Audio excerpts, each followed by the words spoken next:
50% आरक्षण मर्यादेबाबत सर्वोच्च न्यायालयामध्ये 27 जानेवारीला सुनावणी होणार. सरन्यायाधीश सूर्यकांत यांच्या नेतृत्वाखालील खंडपीठापुढे सुनावणी निश्चित. 20 जिल्हा परिषद आणि 200हून अधिक पंचायत समित्यांचं भवितव्य ठरणार. पंचायत समिती आणि जिल्हा परिषदेतही स्वीकृत सदस्य येणार का याची चर्चा सुरू.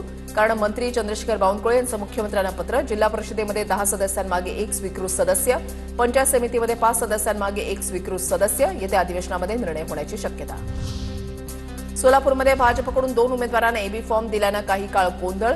मंद्रुप पंचायत समिती गणातील 2 इच्छुक उमेदवारांना एबी फॉर्म, मळसिद्ध मुळगे आणि रेवणसिद्ध मेणगुदले या दोघांमध्ये संभ्रम होता.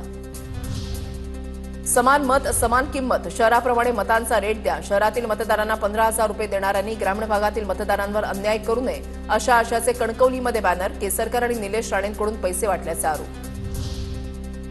जिल्हा परिषद निवडणुकीमध्ये तानाजी सावंतांचे पुतणे धनंजय सावंतांची बंडखोरी. शिवसेनेमध्ये तरीही अस्तित्वासाठी लढतोय धनंजय सावंत यांचं वक्तव्य. धनंजय सावंतांची अप्रत्यक्षपणे तानाजी सावंत यांच्यावर टीका.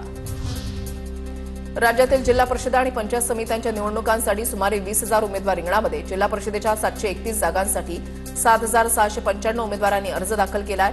तर पंचायत समित्यांच्या 1,462 जागांसाठी 13,023 उमेदवारांकडून अर्ज दाखल.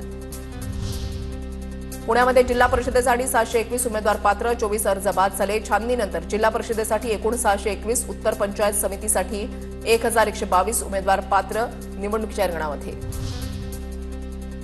भोरमधील जिल्हा परिषद पंचायत समिती निवडणुकीसाठी 157 उमेदवारी अर्जांपैकी छाननीमध्ये 103 अर्ज वैध, तर छाननीमध्ये उमेदवारांनी दाखल केलेले 54 अर्ज बाद.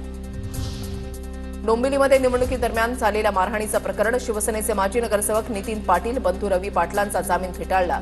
कल्याण सत्र न्यायालयाचा निर्णय. इतर 4 आरोपींना जामीन मंजूर. भाजप नगरसेविका आर्या नाटेकरांच्या पतीवर हल्ल्याचा आरोप.